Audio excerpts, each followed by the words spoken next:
Isang mapagpalang araw po sa inyo, Sir Blair, at maging sa inyong mga tagapakinig sa inyong mga YouTube channel na The Voice Addict at mga kwento ni Apong Isaac. Naisipan ko pong ibahagi ang kwentong ito upang ipaalam kung gaano tayo kamahal ng ating Panginoon. Tunay na sa pinakamadilim na bahagi ng ating buhay ay doon natin mas mararamdaman ang kanyang dalisay na pagmamahal. Pero may mga pagkakataon na hindi natin kagad ito mararamdaman dahil masyado tayong nakatuon sa dahilan kung bakit tayo nasasaktan. Itago niyo na lamang po ako sa pangalang Mateo. At ito ang aking kwento. Bata pa lang ako ay sinanay na ako ng aking lolo para maging isang albularyo. Kaya nang lumaki ako ay naging isa kong manggagamot sa baryo kung saan ako ipinanganak at nagkaisip. Bukod sa pagiging albularyo ay isa rin akong magsasaka. Meron akong maliit na taniman ng iba't ibang klase ng gulay na siyang ibinibenta ko. Nagkaroon ako ng asawa at biniyayaan kami ng isang anak. Ngunit hindi ko akalain na agad din silang kukunin sa akin ng Panginoon. Nagsimula ang kalbaryo sa buhay ko. Nang isang gabi ay naabutan kong nasusunog ang aming bahay. Kakauwi ko lang noon mula sa panggagamot sa malayong lugar. Halos mabaliw talaga ako ng gabing yun. Sinubukan ko pang pumasok sa aming bahay para iligtas ang aking mag-ina. Pero pinigilan ako ng kaibigan kong si Noah. Namatay sa sunog na yon ang aking mag-ina, Sir Blair.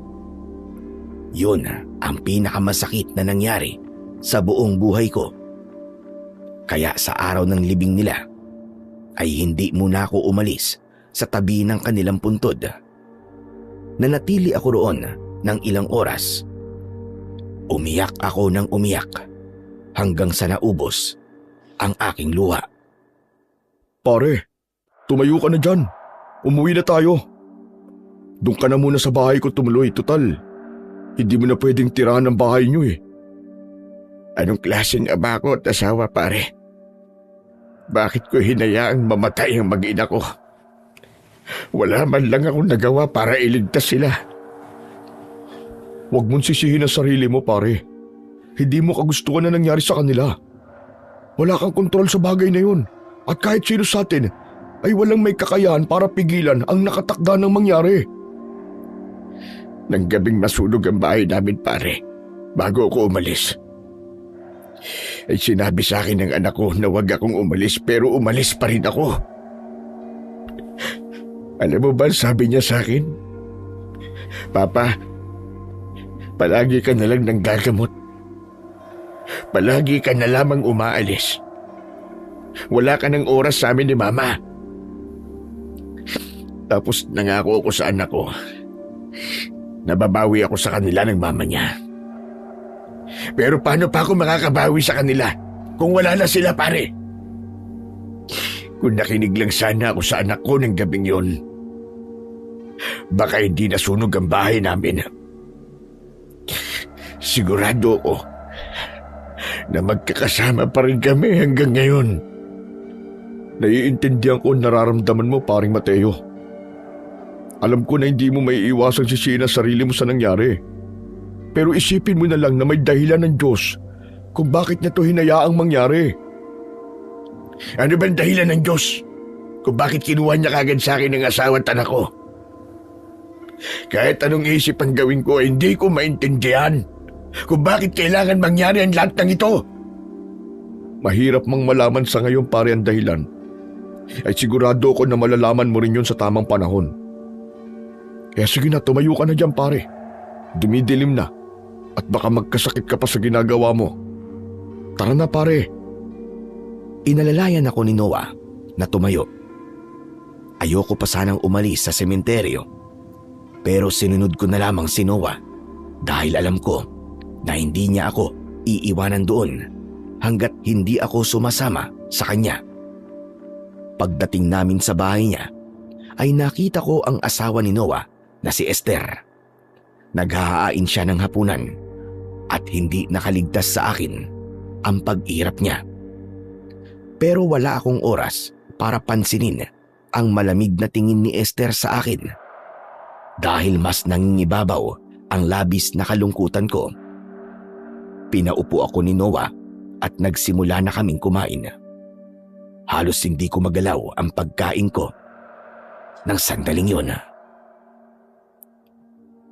Esther, dito pala muna titira si Mateo ha. Alam mo naman na wala siyang bahay at wala pa siyang pera para makapagpatayo ulit. Ganon?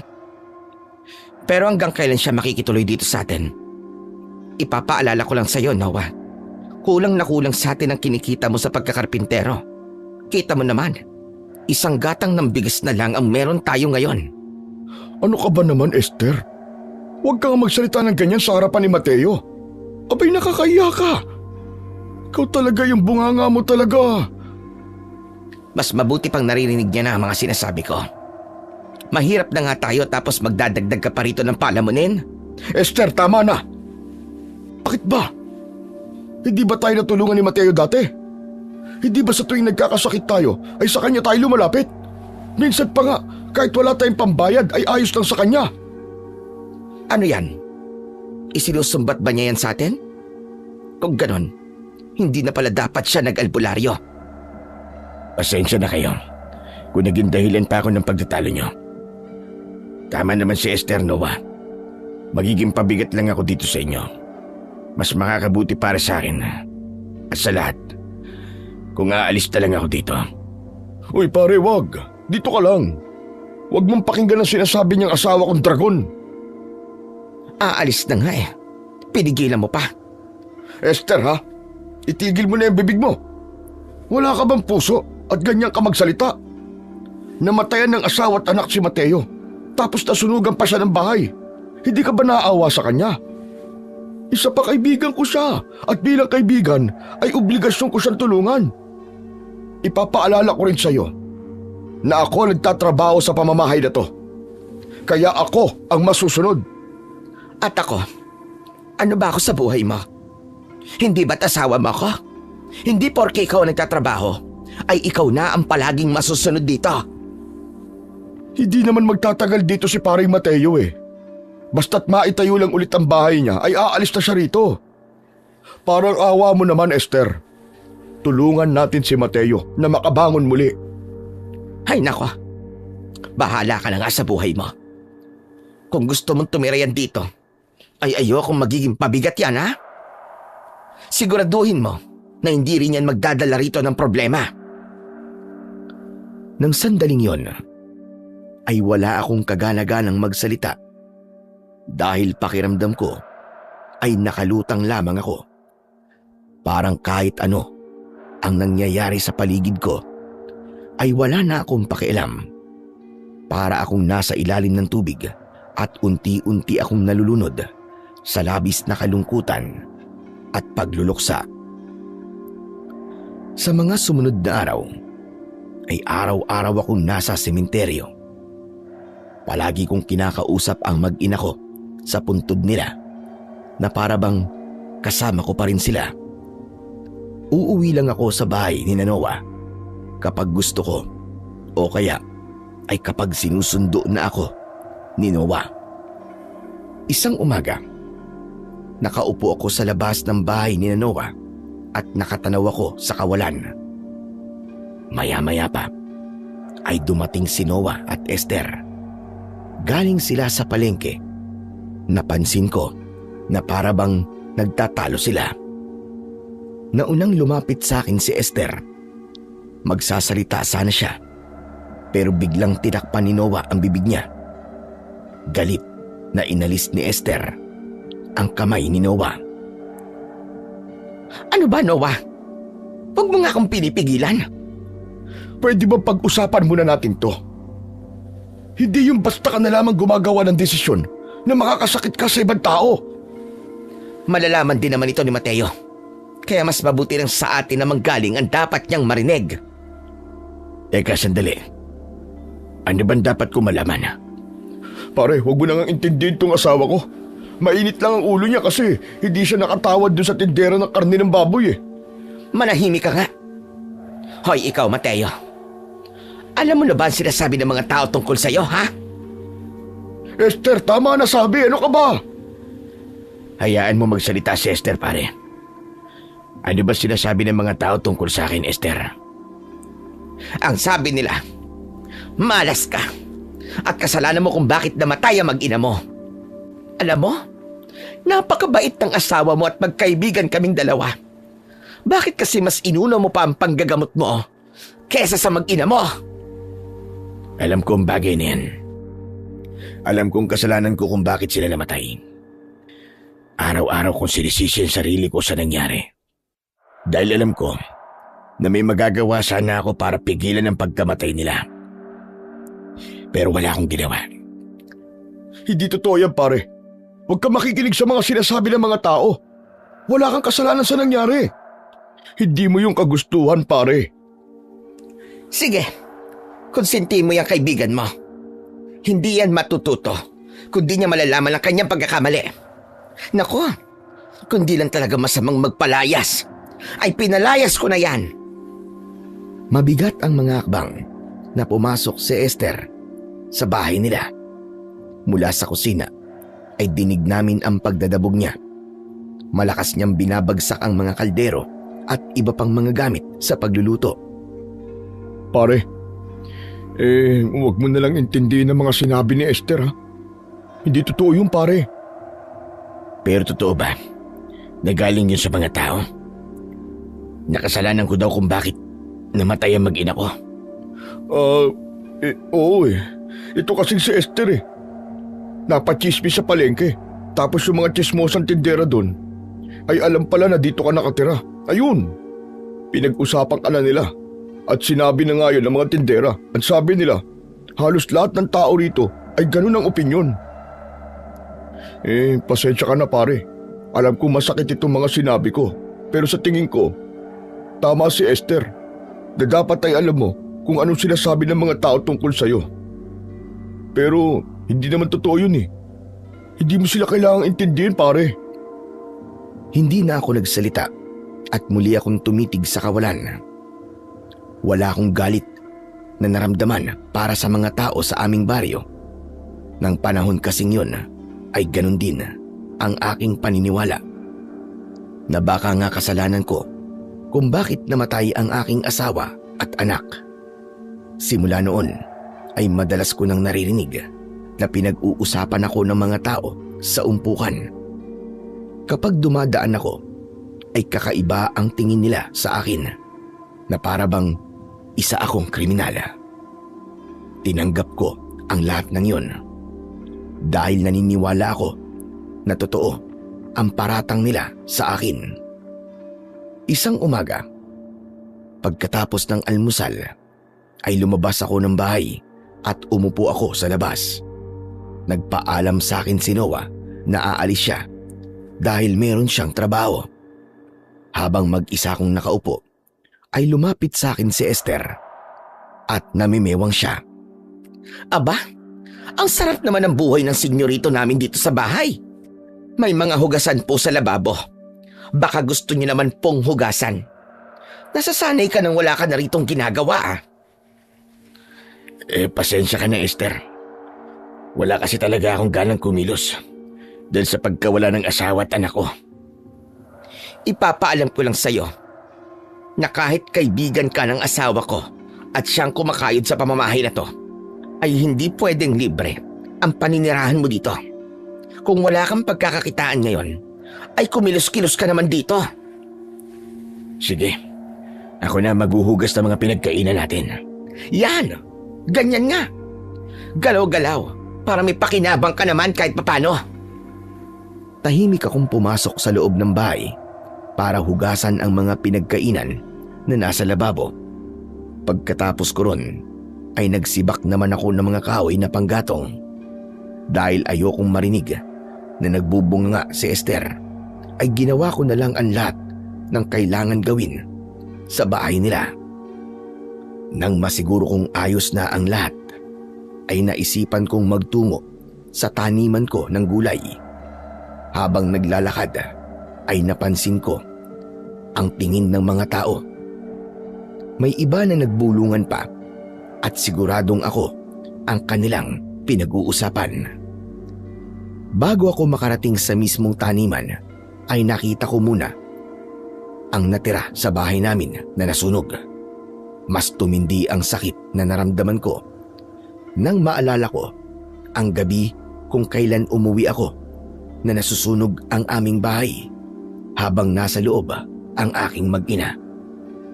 Nagpatuloy ako sa paglalakad hanggang sa nakarating na ako sa taniman. Isang malalim na buntong hininga ang pinakawalan ko dahil tuyo na ang lupa roon at patay na ang karamihan sa mga nakatanim na gulay. Sigurado ako na hindi matutuwa ang asawa ko sa itsura ng aming taniman. Mas makakabuti na buhayin ko muli ang mga gulay dito. Nagsimula ako sa pag-iigib ng tubig sa balon at binasa ko ang lupa. Binunot ko ang mga patay ng gulay at ang mga buto mula sa bunga ng okra at talong ay itinanim ko. Inabala ko ang sarili ko sa pagtatanim at hindi ko na namalayan ang paglipas ng oras. Kahit ang gutom ko at uhaw ay hindi ko na naramdaman. Nagulat ako nang may tumawag sa pangalan ko. Huminto ako sa pagbubungkal ng lupa at sa paglingon ko ay nakita ko si Noah na palapit. Doon ko na lang din napansin na palubog na pala ang araw. Kanina pa kita hinahanap eh. Nandito ka lang pala. Akala ko kung saan ka na nagpunta eh. Ang sabi kasi sa akin ni Esther ay kaninang umaga ka pa raw di umuwi. Nakita ko kasi na napabayaan ko na pala itong taniman namin ng gulay. Kaya inayos ko kahit papano. Masyado akong nalibang. Kaya hindi ko na napansin ang paglipas ng oras. Alam mo pare, mas maganda siguro kung buhayin mo ulit tong taniman mo para meron kang pinagkakaabalaan. Maganda yung ginagawa mo. Ipagpatuloy mo lang yan. Yan ang nga rin ang plano ko pare. Hindi kasi matutuwa ang asawa ko kung papabayaan ko to. Alam mo naman na mahal niya ang pagtatanim. Susuportahan kita dyan pare. Hayaan mo. Kapag nakapunta ako sa bayan ay ibibili kita ng mga punla para makapagsimula ka ulit. Salamat pare. Salamat kasi palagi mo akong tinutulungan. Kapag nakabangon ulit ako, ay babawi ako sa inyo ni Esther. Ano ka ba? Hindi mo na kailangan bumawi. Ako nga kailangan bumawi sa iyo dahil palagi mo akong pinapautang kapag kailangan ko ng pere. Ang mabuti pa ay tumigil ka na muna dyan at umuwi na tayo. Nagluluto na si Esther ng hapunan natin. Tara na! Inayos ko muna ang mga gamit ko bago ako sumama kay Noah. Habang naglalakad ay nagsalita si Noah. Oo nga pala pare, handa ka naman bumalik sa panggagamot mo? Kanina kasi may mga nagtatanong sa akin kung pwede siya magpagamot sa iyo eh. At sabi ko, di ko pa alam. Ayoko naman sabihin na gagamutin mo siya kasi baka hindi ka pa handa. Sa ngayon pare, hindi ko pa talaga kaya manggamot. Ewan ko ba? Simula nang mawala mag-ina ko, ay parang nawalan na ako ng gana sa lahat ng bagay. Mabuti nga't naisipan kong ayusin yung taniman kanina eh. Hindi ko alam kung kailan babalik ang dating ako. Baka nga hindi na bumalik kasi napakalaking bahagi ng buhay ko nawala. Babalik din ang dating ikaw pare. Huwag mong madaliin ang sarili mo. Basta nandito lang ako para tulungan ka sa pagbangon mo. Salamat talaga pare. Hindi ko alam kung ano nang mangyayari sa akin kung wala ka. Pero sa totoo lang, nahihiya talaga ako kay Esther. Wala man lang ako naiaambag sa bahay ninyo. Huwag mong intindihin si Esther pare. Mabungangalan talaga yun. Pero masasanay ka rin sa kanya at masasanay din siya na kasama ka na namin sa bahay. Nang nakarating na kami sa bahay, ay tumulong ako sa paghahain ng hapunan. Maya-maya pa ay magkakasabay na kaming kumain. Oo nga pala, Mateo. 1 linggo ka lang nakatira dito sa amin. Wala ka bang balak na maghanap ng trabaho? Ayan ka na naman, Esther, ha? Bakit ba? May mali ba sa sinabi ko? Hindi ba dapat lang na magtrabaho itong si Mateo para makatulong siya sa mga gastos dito sa bahay kahit papano? Hindi ba marunong siyang manggamot? Bakit hindi siya manggamot ulit? Hindi ko pa kasi kaya manggamot sa ngayon, Esther. Aba, hindi pwedeng ganyan. Dapat ay kumilos ka para kumita ka ng pera. Oo, nagluluksa ka pa hanggang ngayon. Pero hindi titigil ang mundo para sa'yo. At hindi hihintayin kung kailan ka ulit magiging maayos. Hindi pwedeng habang buhay ay tutulungan ka namin. Alam ko naman yan, Esther. Hayaan mo. Sisikapin ko na makabalik sa panggagamot. Huwag lang talaga muna ngayon dahil hindi ko pa kaya. Saka inaasikaso na ulit ni Mateo yung taniman niya ng mga gulay. Maghapon siyang nandun kanina, kaya pala wala siya rito eh. Kung ganun ay mabuti naman pala. Ituloy mo lang yan, Mateo. Kahit papano, ay kumikita ka rin naman sa gulayan mo. Sa gitna ng pag-uusap namin, ay nagulat kami nang may kumatok sa pinto ng malakas. Sunod-sunod ang pagkatok na parabang balak ng gibain ng kung sinong nasa labas ang pinto. Sino ba yon? At parang sisirain na ang pinto natin ah. Noah, buksan mo nga yung pinto. Ikaw na, kumakain pa ako rito eh. Eh kumakain din naman ako ah. Ah, ikaw talaga. Napakatamad mo. Ako na nga magbubukas ng pinto. Kumain na lang kayo dyan. Tumayo ako at lumapit sa may pinto. Inalis ko ang kandado at pagbukas ko ng pinto ay nagulantang ako nang makita ko si Mang Pedring na akay ang kanyang anak na si Obet. Kilala sa baryo namin si Mang Pedring bilang tahimik na tao. Hindi ito mahilig makipagsalamuha. Ang talagang gumimbal sa akin ay ang sugatan at duguang si Obet. Mang Pedring, ano po nangyari kay Obet? Parang awa mo na, Mateo. Tulungan mo ang anak ko. Gamutin mo siya. Huwag mong hayaan na mawala si Obet sa akin. Pasok ko kayo, pasok. Tinulungan ko si Mang Pedring sa pag-akay kay Obet. Tila walang malay si Obet dahil nakapikit lang siya. Inihiga namin siya sa mahabang upuan na gawa sa kawayan. Humahangos na lumabas ng kusina si Noah at si Esther. Maging sila ay nagulat sa kanilang nakita. Diyos ko, ano nangyari kay Obet, Mang Pedring? Nakursunadahan siya ng mga tambay sa kung saan habang pauwi. Pagkatapos, pinagtatataga siya ng mga walang yang yun. Noah, ikuha mo nga ako ng pandinis na sugat. Kung meron kayong bulak o mga lumang damit, dalhin mo na rin sa akin. Madali ka. Nakikiusap ako sa iyo, Mateo. Pagalingin mo ang anak ko. Hindi ko kayang mabuhay nang wala siya. Gagawin ko po ang lahat na makakaya ko. Pero hindi ko po siya kayang pagalingin nang agad-agad sa dami po ng mga sugat niya. Yumuko ako at pinulsuhan ko si Obet. Kinabahan ako dahil napakahina na ng kanyang pulso. Nababahala akong tumingin kay Mang Pedring. Bakit? Ano ang lagay ng anak ko? Mang Pedring, napakahina na po ng pulso niya. Mas makakabuti po kung sa ospital niyo na po siya dalhin. Ospital? Paano ko madadala si Obet sa ospital sa oras na ito? Anong sasakyan namin? Gamutin mo na siya rito at siguraduhin mo na mabubuhay siya. Maghahanap po kami ng pwedeng magatid sa inyo sa ospital. Baka po kasi kung ano na po mangyari kay Obet. Kailangan na po natin kumilos dahil napakahalaga para kay Obet ng mga segundong lumilipas. Albularyo ka, hindi ba? Kilala kang magaling na albularyo at alam ko, na napakarami mo nang napagaling. Anong pinagkaiba ng anak ko sa mga taong napagaling mo na? Makinig po kayo sa akin. Alam ko ang kapasidad ko bilang manggagamot at nagiging prangka lang ako sa inyo ngayon. Nag-aagaw buhay na ang anak nyo at doktor na lamang ang makakasagip sa buhay niya. Maghahanap lang ako na maghahatid sa inyo sa ospital. Dito lang kayo. Tatayo na sana ako, pero biglang hinawakan ng maigpit ni Mang Pedring ang braso ko. Naging matalim ang mga tingin niya sa akin.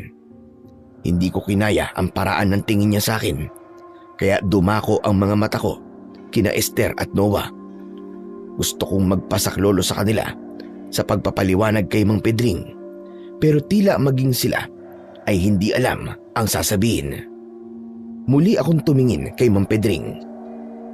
Hindi mo dadalhin sa kung saan si Obet. Gamutin mo siya rito at siguraduhin mo na makakaligtas siya sa kamatayan. Namatayan ka ng anak at alam mo kung gaano yung kasakit.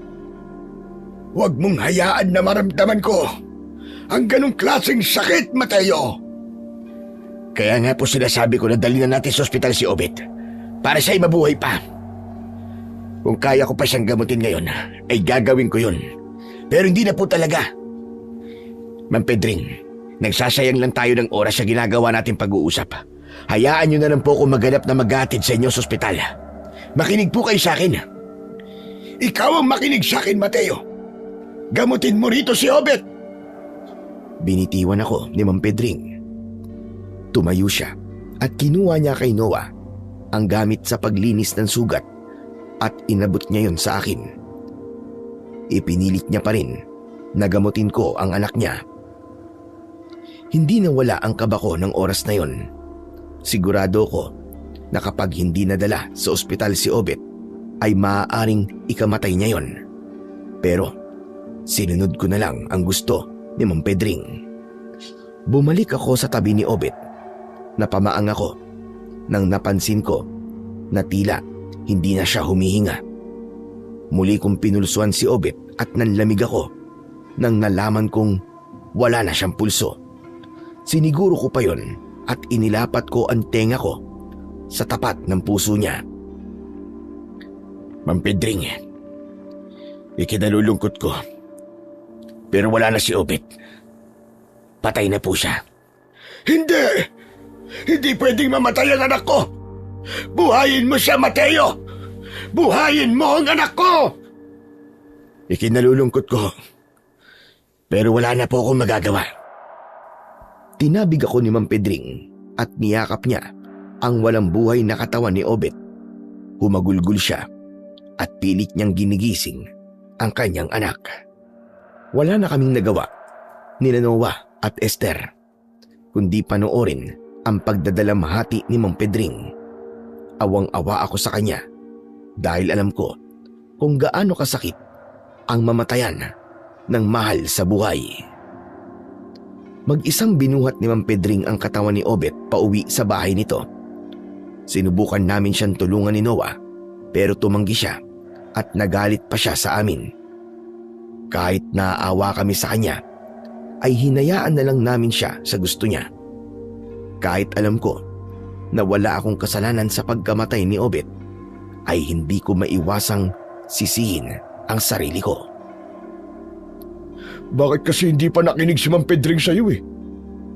Kung nadala sana sa ospital si Obet, ay baka nakaligtas pa yun. Ang tigas pala ng ulo ng matandang yun. Pare, sa tingin mo ba ay may kasalanan ako sa nangyari? Wala no.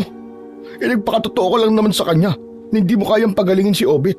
Kung tutuusin, si Mang Pedring pa nga may kasalanan kasi hindi siya nakinig sa'yo. Hindi ko na nagawang makabalik sa pagkain dahil nawalan na ako ng gana. Napaupo na lang ako sa labas at paulit-ulit kong pinag-isipan kung may kasalanan ba ako o wala sa pagkamatay ni Obet. Kinabukasan ng umaga ay nagtungo ako sa bahay ni Mang Pedring. Gusto ko kasi siyang makausap at magpaliwanag sa kanya sa nangyari sa kanyang anak. Pagdating ko sa bahay niya, ay agad akong kumatok pero walang nagbukas.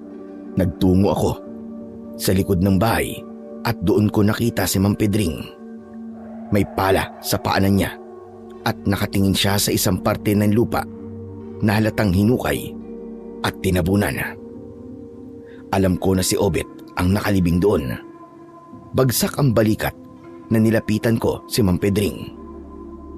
Nakikiramay po ko sa inyo, Mang Pedring. Wala kang karapatang makiramay dahil hindi mo iniligtas ang anak ko. Patawarin niyo po ko. Pero hindi ko po kagustuhan ang nangyari. Gaya po ng sinabi ko kagabi, kung kaya ko lang gamutin si Obet ay gagawin ko po yun ng walang pagdadalawang isip. Bakit hindi mo pa rin sinubukan? Dahil ba wala kaming pambayad? Hindi po. Kilala niyo po ako, Mang Pedring. Hindi po ako naniningil kapag nanggagamot ako. Hinahayaan ko po mga tao sa kung ano ang kaya nilang ibigay sa akin. O ka naman, gusto mo ring maramdaman ko ang sakit na naramdaman mo nang mamatay ang kanang anak at asawa. Hindi po. Wala pong katotohanan yung sinasabi niyo.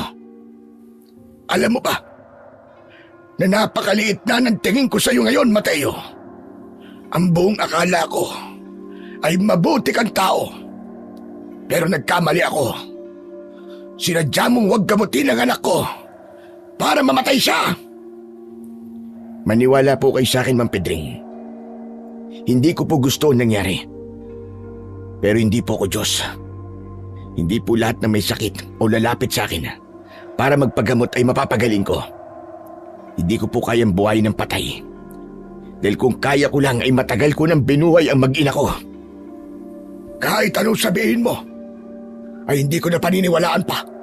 Sige na, umalis ka na. Bago pa ako may magawang hindi maganda sa'yo. Alis! Kahit gusto ko pang magpaliwanag kay Mang Pedring, ay pinili ko na lang na iwanan siya. Napakasakit para sa akin. Naakusahan ako sa isang bagay na hindi ko naman ginawa. Hindi muna ako umuwi sa bahay ni Noah. Dumiretso ko sa dating kinatatayuan ng aming bahay at wala akong ideya kung bakit doon ko naisipang pumunta. Huminto ako sa harapan ng nasunog naming bahay at bumaha sa utak ko ang masasayang alaala namin ng anak at asawa ko roon. Patawarin niyo ako kung hindi ko kayo nagawang iligtas. Napakasakit na hanggang ngayon ay nararamdaman ko pa rin ang pakiramdam na hindi ko nagawang makapagligtas ng buhay. Naglakad ako papunta sa nasunog naming bahay at naghanap ako ng kahit na anong bagay na maaaring makapagpaalala sa aking mag-ina. Pero tila wala na akong mahanap dahil nasunog na ang lahat ng gamit namin doon. Aalis na sana ako nang may napansin akong isang bagay na natatabunan ng sunog na kahoy. Inalis ko ang mga kahoy at doon ay tumambad sa akin ang imahen ng Santo Niño. Nasunog na ang damit nun, pero katakataka na kahit kaunting basag o sira ay wala akong nakita. Marumi lamang yon dahil sa uling. Parang isa yatang himala na hindi ka man lang nasira, mahal na Santo Niño. Naalala ko tuloy na madalas ay nagdadasal kami sa iyo kasama ang asawa at anak ko. Nang sandaling yon ay naisipan kong dalhin ang Santo Niño pauwi sa bahay ni Noah. Pagdating ko ron ay agad ko yung hinugasan sa poso na nasa likod ng bahay. Habang abala ako sa aking ginagawa ay biglang dumating si Esther na may bitbit na isang timba ng mga damit. Aba, teka, saan mo naman nakuha ang Santo Niño na yan? Doon sa nasunog naming bahay. Nakapagtataka nga kasi hindi man lang siya nasira. Hinuhugasan ko at baka pwedeng isama natin doon sa altar ninyo. Nako, hindi na yan kakasya sa altar ko at napakaliit lang nun. Wala ka rin paglalagyan yan sa bahay. Ganun ba? Kung ganun, itatago ko na lang muna to. Kapag naitayo ko na ulit yung bahay ko, ay ilalagay ko ulit ito roon. Ikaw ang bahala. Saka pwede bang pakibilisan mo dyan? Dahil maglalaba pa ako? Sayang ang oras. Binilisan ko na ang paghuhugas sa Santo Niño. Nang matapos na ako, ay dinala ko na yon sa loob ng bahay at pinunasan ko gamit ang tuwalya hanggang sa matuyo yun. Inilagay ko ang imahen sa ilalim ng papag ni na Esther at Noah dahil wala akong makitang ibang pwede kong pagtaguan nun. Sa mga lumipas na araw ay mas napansin ko na naging matindi ang masasamang tingin ng mga tao sa akin. Hanggang sa nalaman ko na ako ang sinisisi ng mga tao sa pagkamatay ng anak ni Mang Pedring. Malinaw na ipinagkalat ni Mang Pedring na kasalanan ko kung bakit namatay ang kanyang anak. Bukod doon ay patuloy din sila sa paninisi sa akin sa pagkamatay ng aking mag-ina. Pakiramdam ko ay araw-araw akong binubugbog. Ang tingin ng karamihan sa akin ay isang makasalanang tao. Tumiim sa utak ko ang sinasabi ng mga tao na makasalanan ako. Kaya naisip ko na totoong makasalanan ako dahil sa mga taong namatay nang dahil sa akin. Kaya nang sumapit ang Semana Santa ay naisipan ko na sumali sa mga nagpepenitensya. Naisip ko na baka isa yung paraan para kahit papano ay mabawasan ang aking kasalanan. Naglakad ako sa mainit na kalsada nang walang sapin sa paa. Paulit-ulit kong hinahampas ang likod ko gamit ang lubid na may matutulis na kahoy. Sumusugat yon sa likod ko. Masakit pero tiniis ko. Paulit-ulit akong humihingi ng kapatawaran sa Panginoong Diyos. Ngunit higit sa lahat ay mas masakit ang bulungan ng mga tao. Naririnig ko na tinatawag nila akong mamamatay tao at makasalanan. Nagulat ako nang biglang lumapit si Noah sa akin at inagaw niya ang panghampas. Pare, ano ka ba? Ano ba itong ginagawa mo? Ibalik mo sa akin yan, pare. Kailangan kong tapusin ang aking pagpipinitensya. Hindi mo yan kailangan gawin, pare. Hindi ka naman makasalanang tao eh. Hindi, pare. Makasalanan ako. Hinayaan kong mamatay ang mag-ina ko at pati na rin ang anak ni Mang Pedring. Hayaan mo kong bawasan ang kasalanan ko at baka sa paraang ito ay mapatawad na ako ng mga tao. Hindi ba sabi ko sa'yo ay huwag mong iintindi ang sinasabi ng mga tao sa'yo? Hoy kayo! Tigilan niyo ng pagsasabi kay Mateo na makasalanan siya, ha? Mga buhay niyo ang pakialaman niyo at hindi ang buhay ng ibang tao. Akala niyo lilinis niyo at kahit kailan ay hindi kayo nagkasala. Ang babait niyo naman. Huwag ka na magalit sa kanila, pare. Dahil nagsasabi sila ng totoo. Akin ang panghampas ko, pare. At itutuloy ko na itong ginagawa ko. Hindi, pare. Uuwi na tayo. Tara na. Hindi ko pinakinggan si Noah. Inagaw ko sa kanya ang panghampas at nagpatuloy ako sa pagpipinitensya. Kahit na anong pigil ni Noah sa akin, ay hindi siya nagtagumpay hanggang sa sumuko na siya at hinayaan niya na ako sa aking ginagawa. Kinagabihan ay halos lagnatin ako sa sobrang hapdi at sakit ng mga sugat ko sa likod ko. Si Noah ang naglinis nun at naglagay ng gamot habang si Esther naman ay nakangiwi habang pinanonood kami. Hindi ko talaga alam ang pumasok sa isip mo, pare, at nagpenitensya ka. Kung sa palagay mo ay makasalanan ka sa Diyos, abay magdasal ka, pare. Hindi mo na kailangan pansaktan ang sarili mo. Ramdam ko na hindi sapat na magdasal lang ako, pare. Kailangan kong gawin yun para mapatawad ako ng Diyos at ng mga tao. Basta. Huwag mo na ulit gagawin yun, ha? Tama na yung kanina, pare. Hayaan mo nga yung si Mateo sa gusto niyang gawin sa sarili niya. Dapat lang na makita ng mga tao na pinaparusahan niya ang sarili niya para malaman nila na nagsisisi na siya sa mga kasalanan niya. Kailangan talaga niya magpenitensya kasi talaga naman makasalanan siya. Makasalanan? Kung lahat na makasalanan ay kailangan magpenitensya, lahat tayo sa baryong to ay magpepenitensya. Lahat tayo ay may kanya-kanyang kasalanan at walang malinis sa atin.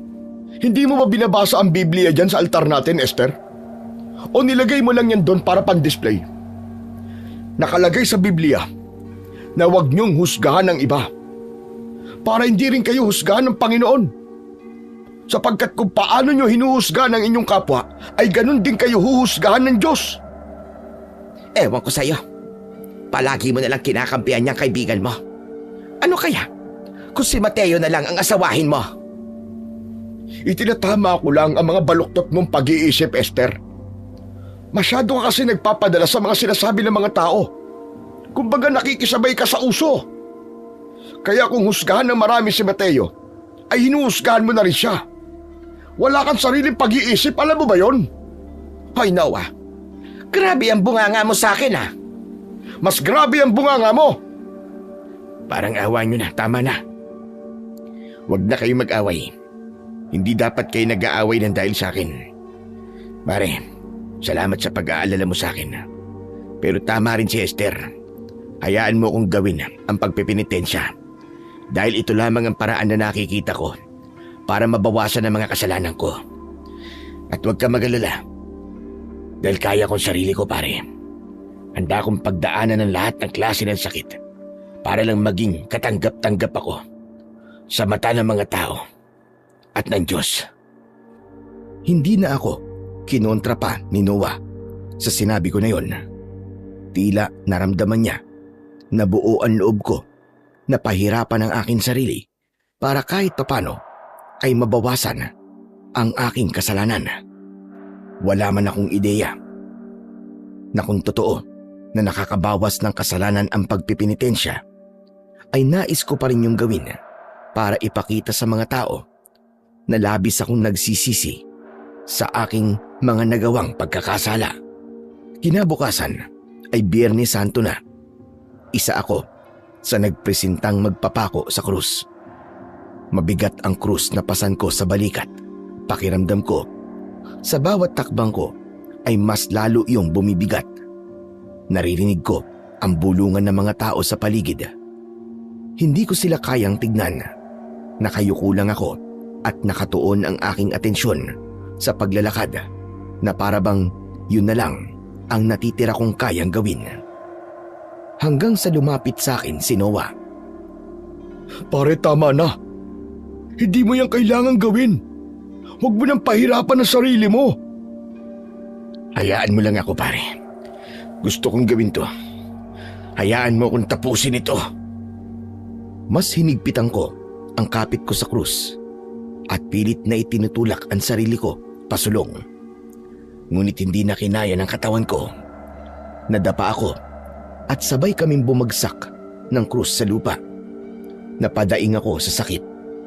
Parang naghihiwa-hiwalay ang mga buto ko sa bigat at lakas ng pagkakabagsak ko.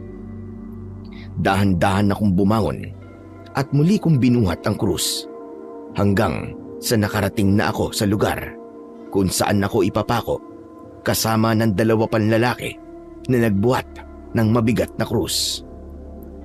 May mga lalaking lumapit sa akin at pinahiga nila ako sa krus. Doon na nila ako ipinako.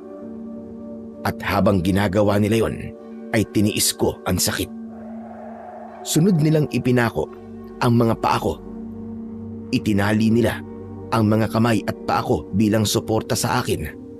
Sa kanila tuluyang itinayo ang krus kung saan ako nakapako. Tumingin ako sa langit kahit nanlalabo na ang aking paningin. Ama, patawarin mo ko. Patawad sa lahat ng kasalanang nagawa ko. Patawad sa mga buhay na hindi ko nagawang iligtas. Lahat ng tao ay nakatingin sa akin at may panghusga sa kanilang mga mata.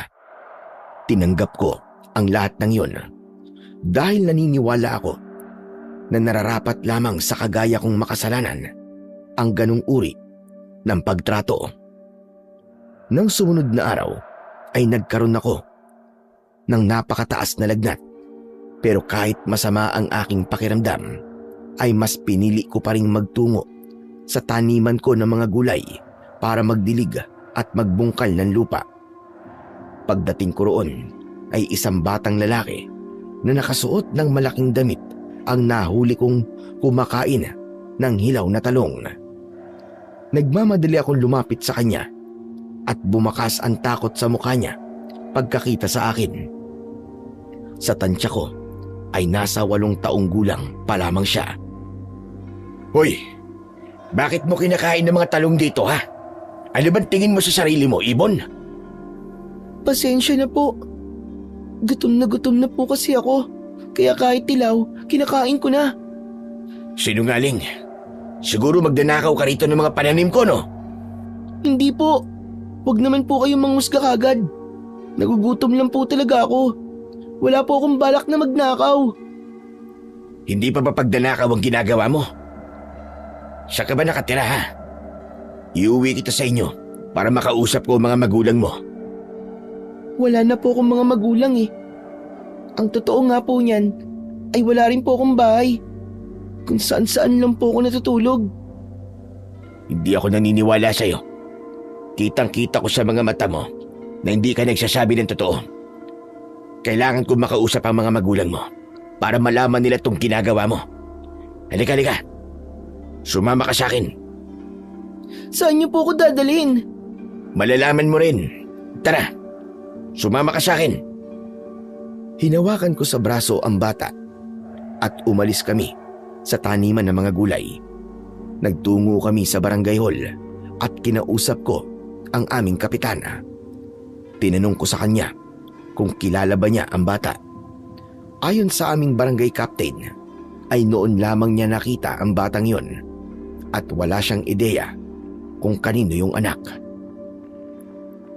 Doon ko napagtanto na nagsasabi ng totoo ang bata at mukhang palaboy nga talaga siya. Lumabas na kami ng barangay hall. Sabi ko naman po sa inyo eh. Wala po akong bahay at mga magulang. Pero hindi pa rin sapat na dahilan yon para pumasok ka sa lupa ng may lupa. Paano kung masamang tao pala ako at sinaktan kita? Pero mukha naman po kayong mabait eh. Kaya ayos lang po yun. Tinignan ko ang bata at may awang humaplos sa puso ko. Hindi ko alam kung paano siya nabubuhay ng mag-isa. Tumalikod na ako at naglakad na ako pabalik sa taniman. Maya-maya ay naramdaman ko na para bang may nakasunod sa akin. Huminto ako at lumingon. Nakita ko yung batang lalaki sa likuran ko. Sinusundan mo ba ako? Opo, nagugutom na po kasi talaga ako. Baka po pwedeng bigyan niyo po ako ng pagkain. Ang sakit-sakit na po kasi ng tiyan ko eh. May nakita akong tindahan at bumili ako ng tinapay at soft drinks. Inabot ko yun sa bata at masaya niya yung tinanggap. Salamat po. Sabi ko na nga po ba at mabait ka po eh. Sige na, kainin mo na yan. At lubayan mo na ako. Marami pa akong kailangan gawin. Iniwanan ko na ang batang lalaki. At nang nakarating na ako sa aking taniman, ay sinimulan ko ng bungkalin ang lupa. Mag-iigib na sana ako ng tubig sa balon, pero nagulat ako dahil nandun yung batang lalaki. Nilalagyan niya ng tubig mula sa balon ang mga timba. Anong ginagawa mo rito? Hindi ba sabi ko sa'yo lubayan mo na ako? Huwag mong sabihin na gutom ka pa rin at hihingi ka pa ng pagkain sa akin. Gaano ba kalaki ang alaga mong sawa dyan sa tiyan mo, ha? Hindi na po ako hihingi ng pagkain. Tutulungan ko po kayo sa ginagawa nyo rito para pambawi po sa binigay nyo pong pagkain at sa kabaitan po ninyo. Hindi ako humihingi ng kapalit sa binigay ko sa'yo. Sige na, umalis ka na rito. At baka mas makabigat ka pa sa gagawin ko rito.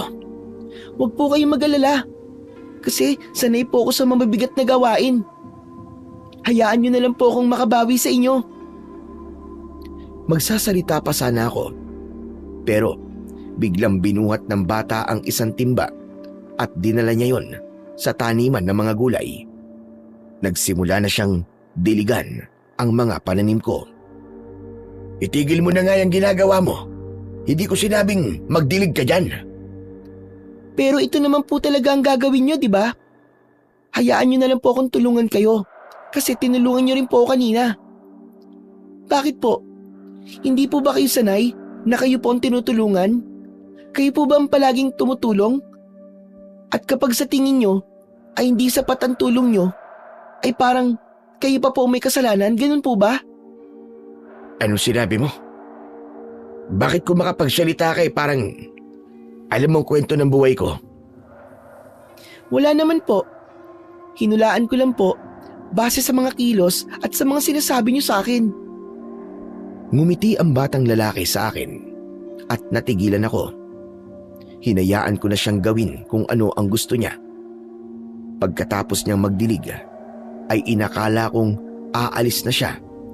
Pero tinulungan pa niya ako sa iba ko pang dapat gawin. Pagsapit ng tanghali, ay nakaramdam na ako ng gutom.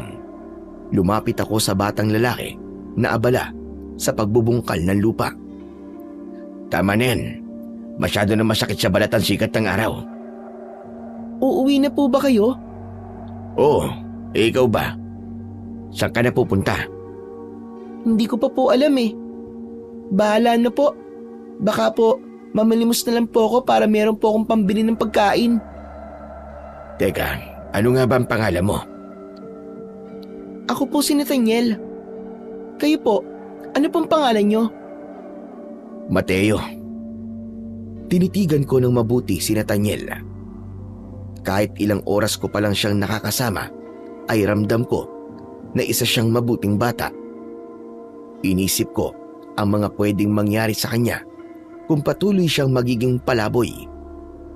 Hindi kaya ng konsensya ko na hayaan lang si Nathaniel na magpatuloy sa ganung buhay kahit alam ko na kaya ko siyang tulungan. Manong Mateo, bakit po kanina pa po kayo nakatingin sa akin? Totoo bang wala kang matutuluyan? Wala na po talaga. Kung meron lang po sana, di hindi po ako palaboy ngayon. Gusto mo bang sumama na lang sa akin? Aampunin na kita. Total ang sabi mo, ay wala ka ng magulang at wala ka na rin mauuwian. Talaga po? Aampunin niyo po ako? Oo, pero sa sandaling may maganap sa'yo, na kamag-anak mo ay ibibigay din kita sa kanila. Kumbaga parang pansamantala lang. Delikado kasi para sa batang kagaya mo ang pag-alagala. Baka may mangyaring masama sa'yo. Pero may tiwala ka ba sa akin? Kasi kung wala, ay pwede ka namang tumanggi sa inaalok ko. May tiwala po ako sa inyo, Mang Mateo. Alam ko po na mabait ka po. Kaya sasama na lang po ako sa inyo. Mabuti kung ganun. Pero sa ngayon ay wala pa akong sariling bahay ha. Nakikitira lang ako sa bahay ng kaibigan ko at ng asawa niya. Sa kaibigan ko, wala tayong magiging problema. Pero sa asawa niya meron. Baka kasi hindi siya pumayag. Pero ako nang bahalang makipag-usap sa kanya. Kahit alam ko na may posibilidad na magalit si Esther sa akin dahil isasama ko sa bahay nila si Nathaniel, ay sumugal pa rin ako. Magkasama na kaming umuwi ni Nathaniel. Sinabi ko sa bata na doon muna siya sa labas dahil kakausapin ko muna si Noah at si Esther. Naabutan ko na naghahain na ng pananghalian ang dalawa. Ay, sa wakas, umuwi rin ang aming senyorito. Talagang alam niyo po kung kailan kakain. Mangyaring galing ako sa taniman ko. Inaalagaan ko na kasi mga pananim ko ron. Yun naman pala Ikaw talaga, Esther, oo. Hindi mo muna inaalam ang ginagawa ni Mateo bago ka magbunga nga. Malay ko bang nagpepenitensya na naman yan? Tapos na kahapon ang penitensya. Kumusta pala mga sugat mo, pare? Paniguradong maapdi yan. Lalo na yung mga nasa kamay at paa mo. Ang mabuti pa siguro ay magpahinga ka na muna. Saka mo na asikasuhin yung taniman mo kapag magaling na yung mga sugat mo. Hindi pare, ayos lang ako. Kaya ko naman magtrabaho eh. Saka kailangan kong alagaan yung mga pananim ko para maibenta ko na ngayon. Tama yan. Basta kapag nakabenta ka na, ay magbigay ka naman ng ambag sa mga gastusin dito sa bahay. Huwag ka mag-alala, Esther. Yan ang unang gagawin ko kapag kumikita na ulit ako. Oo nga pala. Meron akong gustong itanong sa inyo eh. Halimbawa, na may nakita kayong bata na palaboy-laboy na nagugutom at walang tirahan. Ano bang gagawin nyo? Palaboy, ano? Ibig sabihin wala siyang pamilya. Siguro, dadalhin ko siya sa bahay ampunan. Ako, aampunin ko. Kasi meron ako mabuting puso. Bilang isang babae, malambot ang puso ko pagdating sa mga bata. Mabuti na rin yon kasi para magkaroon kami ng anak ni Noah. Alam mo namang 5 taon na kami mag-asawa niyan. Pero hanggang ngayon, ay hindi pa rin kami nakakabuo. Kahit paano, ay nakahinga ako ng maluwag sa naging sagot ni Esther. Sa sinabi niya, ay nagkaroon ako ng pag-asa na papayag siya na tumira si Nathaniel sa bahay nila. Lumabas ako at sinundo ko ron si Nathaniel. Nagulat sina Noah at Esther nang nakita nila ang bata. Teka, sino naman ang batang yan? Ito si Nathaniel. Nathaniel, sila sina Noah at Esther. Sila ang may-ari ng bahay na ito. Sagutin mo ang tanong ko. Sino ang batang yan? Nakita ko siya na kumakain ng hilaw na talong doon sa taniman ko. Nalaman ko na palaboy siya at walang pamilya. Wala rin siyang tirahan. Kaya naisipan ko na ampunin ko muna siya. Hanggang sa may dumating na mga kamag-anak niya. Hello po. Ako po si Nathaniel. Diyos ko, dagdag pala mo nila naman. Sa'yo pa nga lang ay hirap na kami. Hindi ba sabi mo kanina, kapag may palaboy na bata ay aampunin mo? Oo nga, sinabi ko nga yun. Pero halimbawa lang naman yun. Hindi ko naman akalain na totoo palang may palaboy na bata na dadalhin dito yung kaibigan mo. Huwag kang mag-alala, Esther. Akong bahala kay Nathaniel. Kailangan lang talaga niya na matitirahan sa ngayon. Dahil delikado sa batang kagaya niya ang pag-alagala. Kapag kumita na ulit ako sa gulayan ko, ay uunti-untiin ko nang itatayo ulit ang bahay ko. At kapag natapos na yon, ay doon na kami titira ni Nathaniel. Esther, nakikiusap ako sa'yo. Sana'y pumayag ka nang dito muna tumira si Nathaniel. Pumayag ka na, Esther. Hindi ka ba naaawa sa bata? Tignan mo nga ang cute-cute niya. Ayoko. Magiging pabigat lang ang batang yan.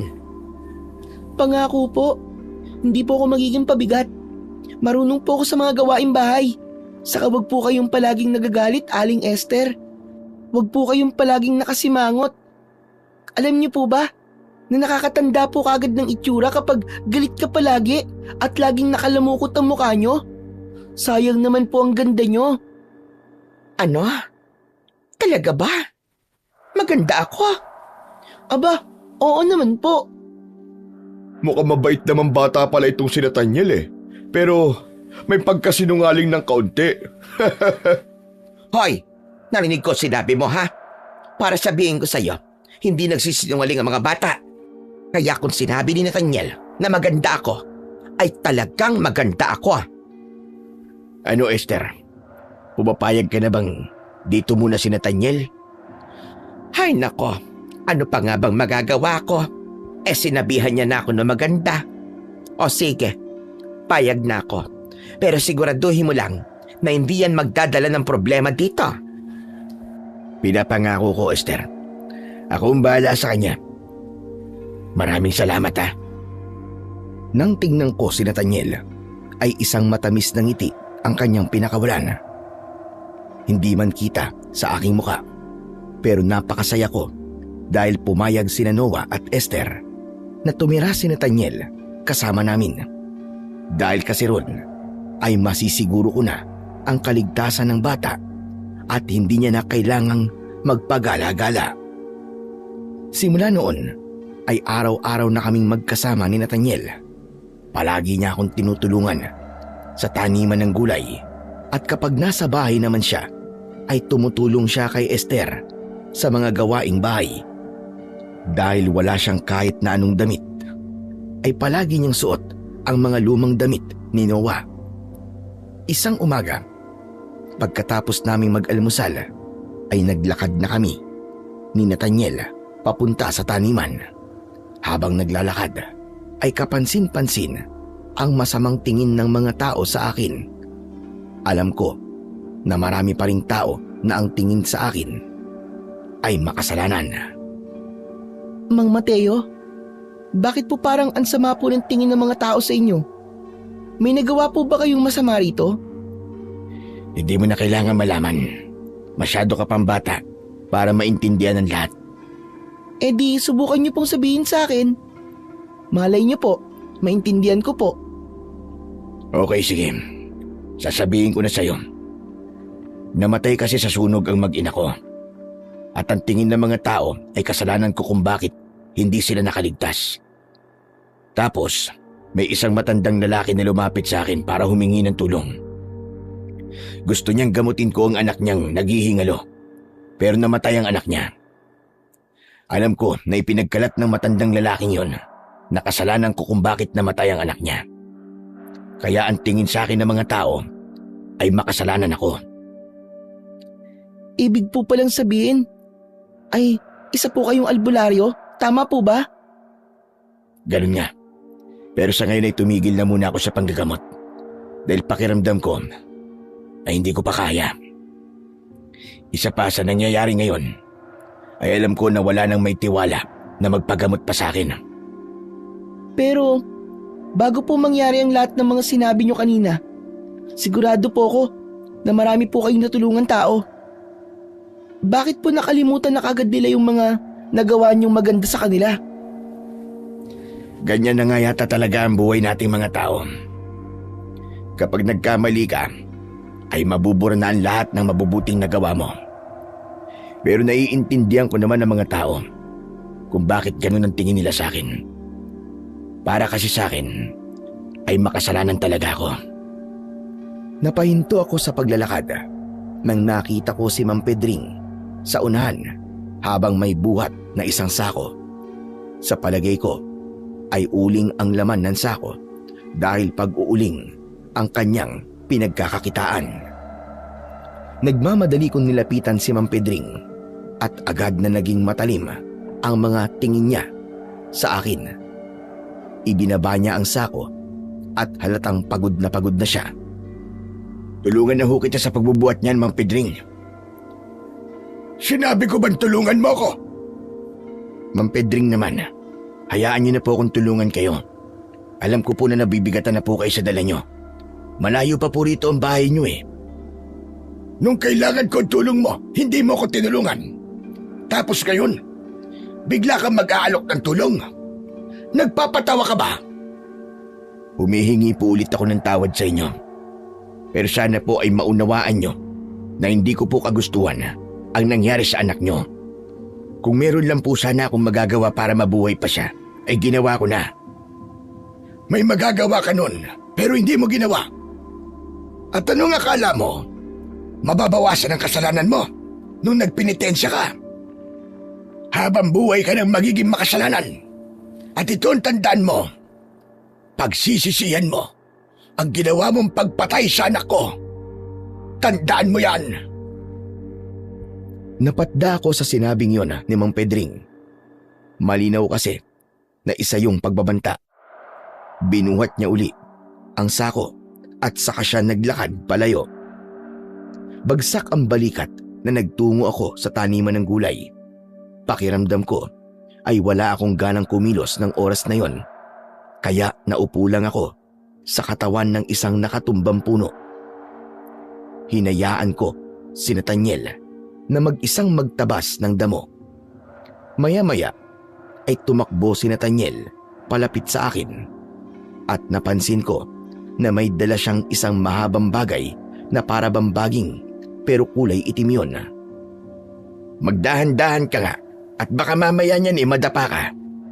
Mang Mateo, tignan niyo po itong nakita ko ron sa may damuhan, no? Alam niyo po ba kung ano to? Aba, sandali, patingin nga ako. Oh, latigo yan ah. Akin na nga, titignan ko ng maigi. Inabot sa akin ni Nathaniel ang latigo. Meron yung hawakan at sa tansya ko ay isang dipa ang haba nun. Kakaiba ang latigong yon dahil puno yun ng tinik. Kakaibang latigo po siya, di ba? Ngayon lang po ako nakakita ng latigo na puro tinik. Hindi mo dapat kinuha to ron. Paano kung nasugatan ka? Hindi naman po ako nagkasugat eh. Sa ako magkakasugat man po ako, alam ko naman po nagagamutin niyo po ako kasi isa po kayong albularyo. Pero paano kaya ito napunta roon? Hindi kaya merong nagtapon ito? Kung itinapon na po yan, ibig pong sabihin, wala na pong may-ari niyan. Kaya sa inyo na lang po yan. Ano namang gagawin ko sa latigo? Hindi ko naman kailangan ng ganito. Siguro po sa ngayon ay hindi niyo pa po kailangan. Pero malay niyo po, magamit niyo po yan sa hinaharap. At saan ko naman ito magagamit, Aber? Hindi ko po alam, pero mas mabuti po na itabi niyo na lang po yan. Sa bagay, tama ka. Kakaibang latigo na to. At baka maibenta ko pa to kapag meron nagka-interest dito. O sige na, bumalik ka na rin sa ginagawa mo. Ang akala ko ay muling magtatabas ng mga damo si Nathaniel. Pero umupo siya sa tabi ko. Sino po pala yung matandang lalaki kanina? At bakit po galit na galit po siya sa inyo? Ah, yun ba? Si Mang Pedring. Yun yung sinasabi ko sa yung lalaki na dinala sa akin yung anak niyang nag-aagaw buhay pero namatay. Tapos nang dahil po doon, kaya naisip niyo po na makasalanan po kayo? Kaya po kayo nagpinitensya, ganun po ba? Tama ka. Pero sa mga sinabi ni Mang Pedring kanina, parang kahit anong gawin ko, ay hindi niya ako mapapatawad. Para po sa akin, wala po kayong kasalanan sa pagkamatay po ng anak ni Mang Pedring. Kahit po sa pagkamatay ng asawa at anak nyo, ay wala rin po kayong kasalanan. Bata ka pa nga, Nathaniel. Hindi mo pa naiintindihan ng mga bagay-bagay dito sa mundo. Nagsasabi po ako ng totoo, Mang Mateo. May mga pangyayari po kasi dito sa mundo na hindi naman natin kayang pigilan at wala po tayong kontrol.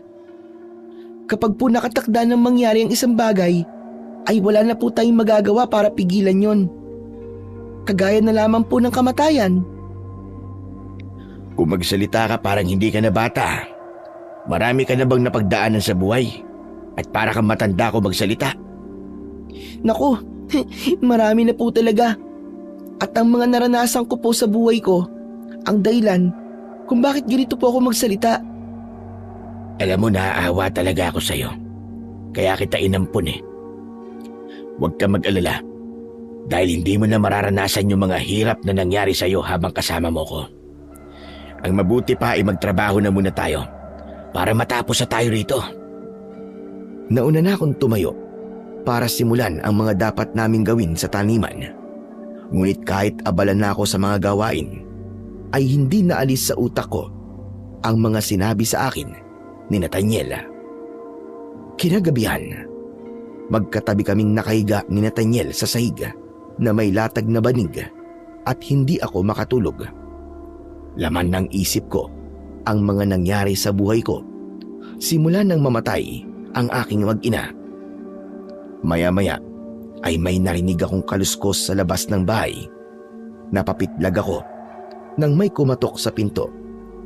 Hinintay kong magising si Noah o Esther para sila ang magbukas ng pinto, pero tila napakahimbing ng tulog nila. Tumayo ako at saka ko binuksan ang pinto. Nagtaka ako dahil nakita ko roon si Mang Pedring. Oh, Mang Pedring, kayo ho pala. Ano pong kailangan nyo at nandito kayo ng ganitong oras? Pwede ba tayong mag-usap, Mateo? Ay, sige ho. Tungkol ho ba saan? Huwag tayo mag-usap dito. Ang gusto ko ay tayong dalawa lang. Tulog naman po si Noah eh. Kaya hindi nila maririnig ang pag-uusapan natin. Sumunod ka sa akin. Tumalikod si Mang Pedring at naglakad siya palayo. Wala na akong nagawa kundi sundan siya kahit may kaba kong nararamdaman. Napakabilis maglakad ni Mang Pedring at hindi ko siya magawang maabutan. Hanggang sa huminto siya sa bukana ng kasukalan na hindi pinupuntahan ng mga tao sa aming baryo. Huminto ako ng ilang dipa mula kay Mang Pedring. Marahan siyang humarap sa akin at doon ko nakita ang nanlilisik niyang mga mata. Naniniwala ka ba na kapag buhay ang inutang, ay buhay din ang dapat nakabayaran? Mang Pedring, hindi ko po gusto sinasabi niyo ha. Siguro mas makakabuti po o bukas ng umaga na lang tayo mag-usap. Alam mo ba na nagsinungaling ako sa iyo sa totoong dahilan kung bakit puno ng taga si Obet nung gabing dinala ko siya sa iyo? Ang totoo, inatake ng mga tao si Obet sa isang baryo dahil sumala kay Sharon bilang isang aswang. Teka Mang Pedring, mukhang hindi niyo na po alam ang sinasabi niyo. Umuwi na po kayo at magpahinga. Mga aswang kami, Mateo. Mga aswang. Ako at ang anak ko.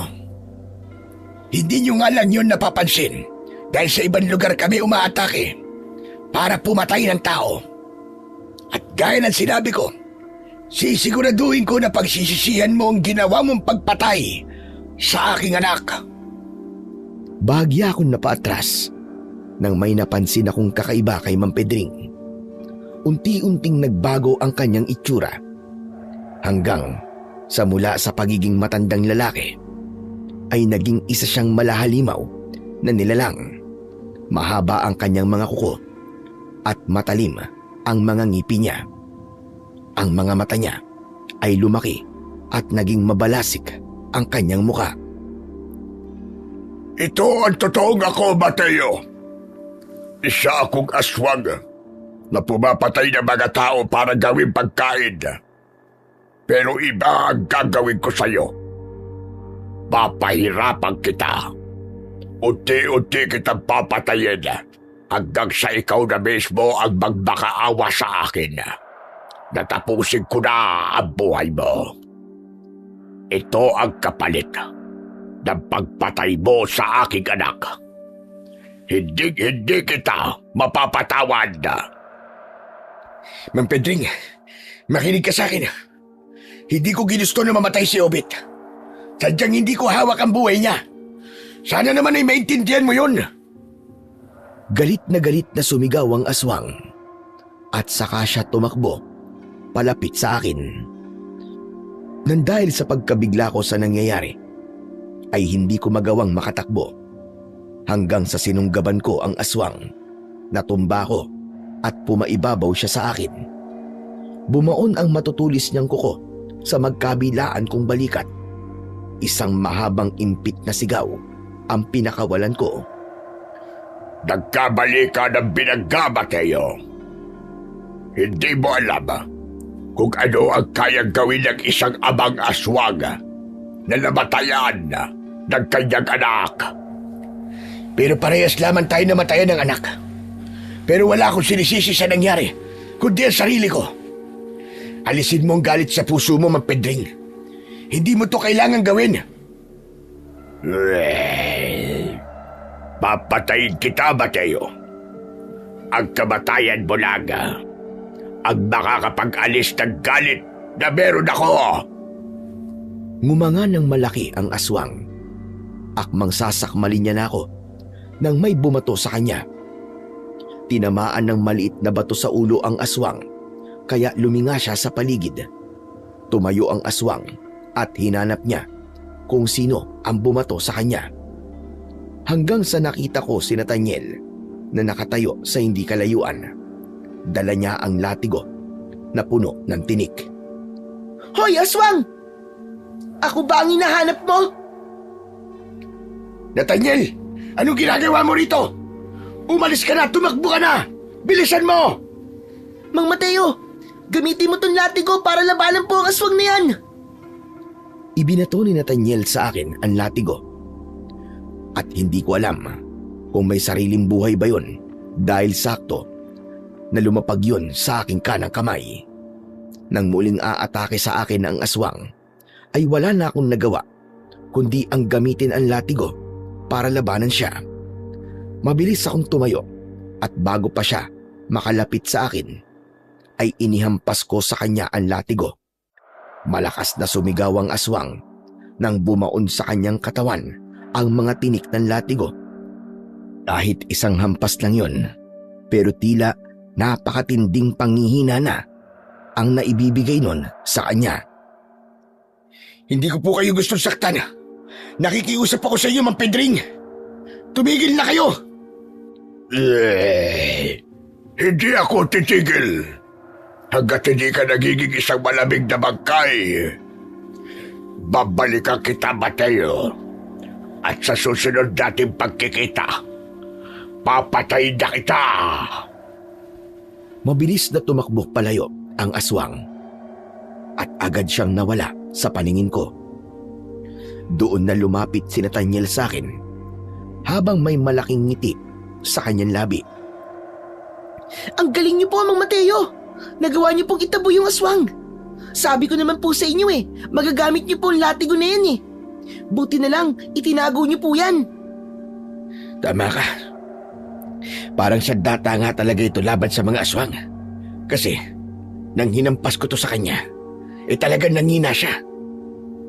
Pero, paano mo naman nalaman na nandito ako? Sa pagkakaalam ko natutulog ka na kanina nung umalis ako. Hindi pa po kasi ako masyadong tulog noon kaya naramdaman ko po na umalis kayo. Ewan ko po ba? Pero naisipan ko pong dalhin yung latigo. Sakto po kasi may aswang pong umatake sa inyo kaya nagamit niyo po ang latigo para itaboy siya. Maraming salamat, Nathaniel. Kung di ka dumating, ay baka patay na ako ngayon. Pero ang aswang na yun, si Mang Pedring ang aswang na yun, at kaya niya ako gustong patayin ay dahil iniisip niya na kasalanan ko ang pagkamatay ng kanyang anak. Sigurado ko na babalik siya at hindi siya titigil hanggang sa mapatay niya ako. Huwag po kayong mag-alala kasi meron po kayong sandata na panlaban po sa kanya. Kaya dapat po palagi niyo na pong dala yan kahit saan po kayo magpunta. Nang sandaling yon ay hindi ko alam kung ano ang mararamdaman ko para kay Mang Pedring. Alam ko kasi na nababalot ng galit ang puso niya. Kaya niya yun nagawa sa akin. Pero hindi ko rin alam kung kaya ko ba siyang patayin kung sakaling muli niyang pagtangkaan ang aking buhay.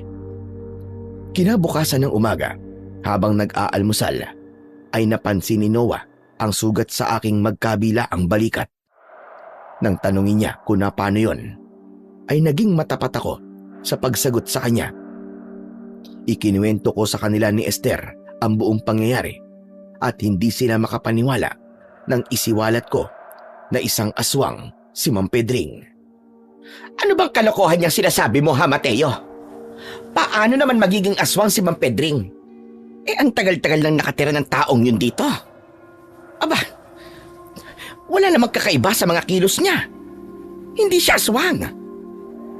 Hindi ba kakaiba na yung hindi siya mahilig makipagsalamuha sa mga tao rito? May mga tao kasing ganun talaga, Noah. Yung mahiyain, hindi marunong makipag-usap. Hindi talaga natin napapansin na isa siyang aswang. Dahil ang sabi niya sa akin ay sa ibang baryo sila umaatake, kasama ang anak niya.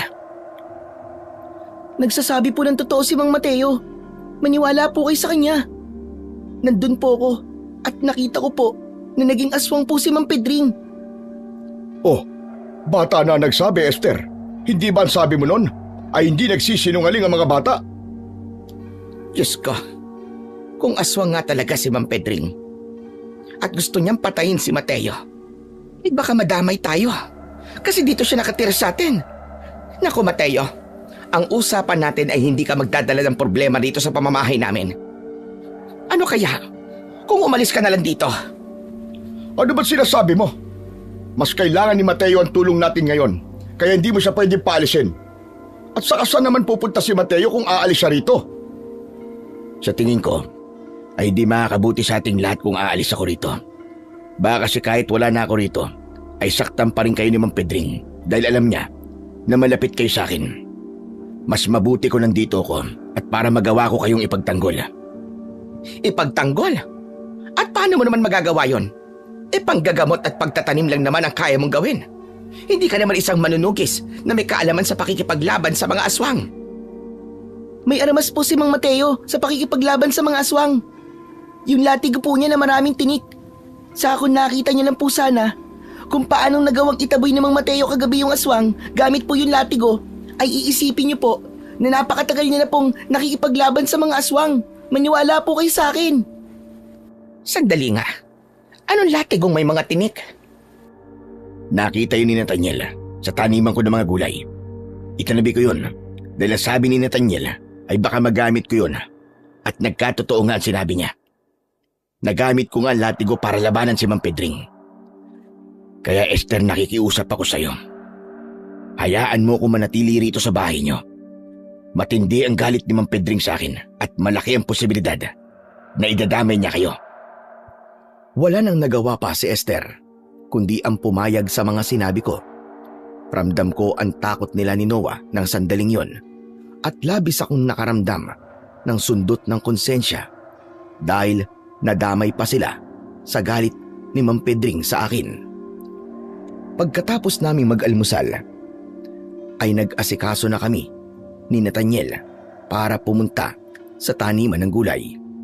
Paalis na sana kami nang tawagin kami ni Esther at ang sabi niya ay tumulong muna kami sa paglilinis ng bahay. Kahit paalis na kami ni Nathaniel ay mas pinili ko pa ring sundin si Esther dahil nakikitira lang kami sa bahay niya. Agad naming sinimulan ang paglilinis sa bahay. Ako ang nagwalis habang si Nathaniel naman ay nagpupunas ng mga gamit. Yumuko ako para walisan ang ilalim ng papag. Nagtaka ako dahil wala na roon ang imahe ng Santo Niño. Esther, kinuha mo ba rito sa ilalim ng papag yung Santo Niño? Aba, malay ko doon sa Santo Niño mo. Hindi ko nga alam na dyan mo itinago yun eh. Hindi kaya kinuha yun ni Noah? Imposibleng si Noah ang kumuha nun. Saka ano naman gagawin niya sa Santo Niño? Sigurado kasi ako na dito ko itinago yun eh kasi ang sabi mo ay wala na yung paglalagyan dito sa bahay mo. Hindi ko nga sabi alam. Saka pwede ba? Huwag mo nang isipin ang Santo Niño mo na yon.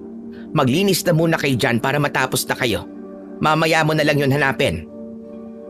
Ipinagpatuloy ko muna ang paglilinis pero labis akong nabahala sa pagkawala ng imahin ng Santo Niño dahil napakahalaga nun para sa akin. Isa yon sa mga bagay na nagpapaalala sa akin sa pananampalataya ko at ng aking mag-ina. Umasa na lang ako na makikita ko pa rin yun at baka nakalimutan ko lang kung saan ko yun nailagay. Pagkatapos naming maglinis ni Nathaniel, ay nagtungo na kami sa taniman ng mga gulay. Habang nagdidilig, ay tila wala ako sa sarili dahil iniisip ko kung saan ko ba nailagay yung Santo Niño. Pero sigurado ko na nasa ilalim lang ng papag ko yun itinago, kaya nakapagtataka na nawala yun doon. Mang Mateo, bakit kanina pa po kayo nakatulala dyan? Malulunod na po yung mga kamatis oh. Hindi ba bawal po yung masobra ng dilig? Nako, oo nga. Pasensya na. Iniisip ko kasi kung nasan yung Santo Niño ko eh. Sigurado po ba kayo na doon niyo po itinago sa ilalim ng papag? Oo, sigurado. Di ako pwede magkamali. Kaya nga nagtataka ako kung bakit yun nawala roon. Baka naman po alam ni Mang Noah kung nasan po. Mamaya po, itanong niyo rin po sa kanya. Oo nga, baka nga alam ni Noah. Siya na lang kasi ang hindi ko pa nakakausap. Pero hindi ko muna siguro dapat ituon doon ang aking atensyon, kundi kay Mang Pedring. Nag-aalala ako para sa'yo at maging kina Esther at Noah. Baka kasi idamay niya kayo sa galit niya sa akin. Hindi po ako natatakot kasi sigurado po ako na kaya niyo po kaming protektahan. Pero paano po? kung idamay po niya ang lahat ng tao dito sa baryo. Nako, malaking problema yan pag nangyari. Walang may kakayahan sa amin dito na makipaglaban sa kagaya ni Mang Pedring. Meron po. Ikaw po, di ba? Gamitin niyo po yung latigo niyo. Ewan ko. Pero nababahala pa rin ako eh. Natatakot ako sa pwedeng mangyari. Hindi ko alam kung kaya ko ba talagang pigilan si Mang Pedring sa masama niyang balak. Nagbabasa po ba kayo ng Biblia? Hindi po ba ang sabi po doon, magtiwala ka sa Panginoon ng buong puso mo at huwag kang manalig sa sarili mong kaunawaan. Kilalanin mo siya sa lahat ng iyong mga lakad at itutuwid niya ang iyong mga landas. Ang ibig pong sabihin ay mas magtiwala ka sa Panginoong Diyos kaysa sa pagdududa mo sa sarili mo. Basta Mang Mateo, maganda ang hangarin mo ay sigurado akong gagabayan ka ng ating Panginoon. Teka nga, at kailan ka pa nagsimulang magbasa ng Biblia? Hindi niyo lang po napapansin pero kapag wala po akong ginagawa ay binabasa ko po yung Biblia na nakalagay po dun sa altar ni Aling Esther. Maganda yung ginagawa mo na yan, Nathaniel. Pero tama ka. Dapat nga ako magtiwala sa ating Panginoon. Sa ngayon, ay ilalagay ko na sa kanyang mga kamay ang kapalaran natin lahat. Napangiti ako at masaya kong ginulo ang buhok ni Nathaniel. Sa totoo lang, napakalaki ng tulong na nagagawa ni Nathaniel sa akin. Sa murang edad niya kasi, ay napakalalim talaga niyang magsalita. Napakalawak na ng pangunawa niya sa buhay. May mga sinasabi siya na nakakatulong ng malaki para malaman ko kung ano ang dapat kong gawin. At para sa akin, ay kahanga-hanga yun sa isang batang kagaya ni Nathaniel.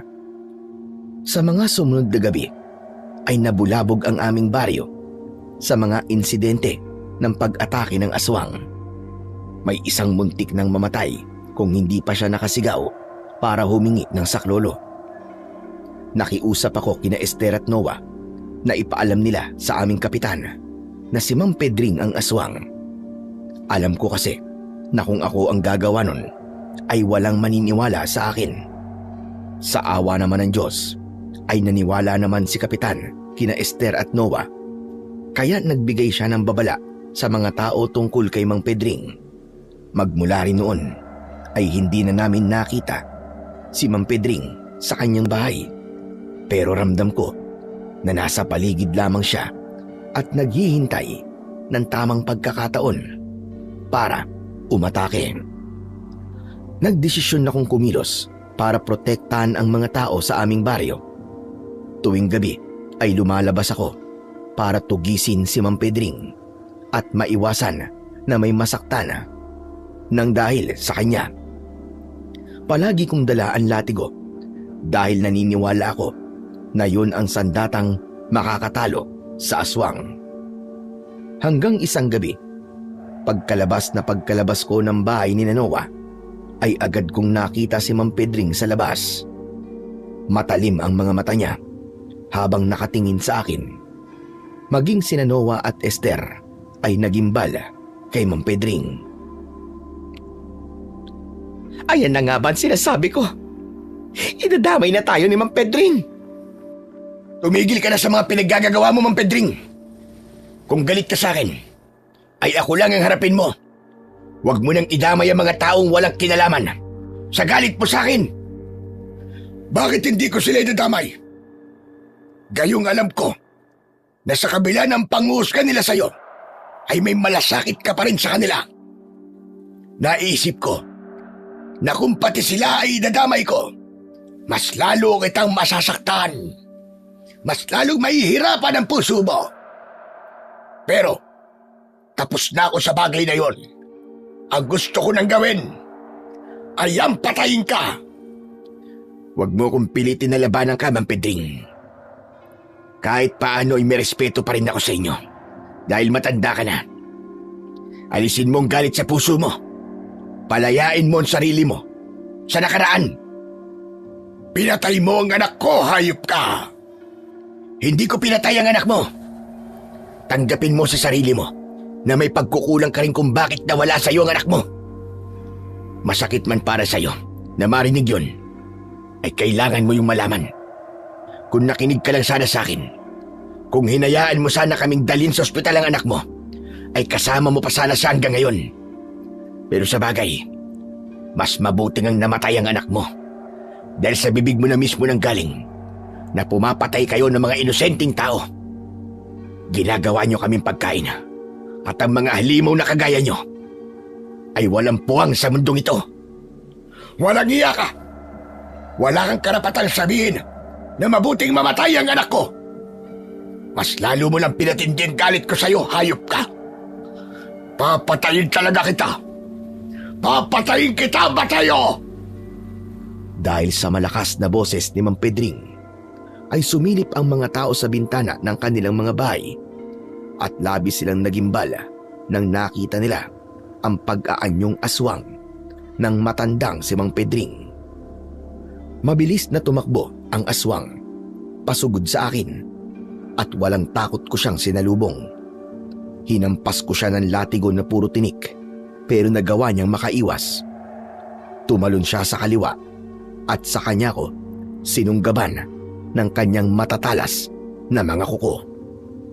Iniwasan ko ang aswang at agad ko siyang hinampas muli ng latigo.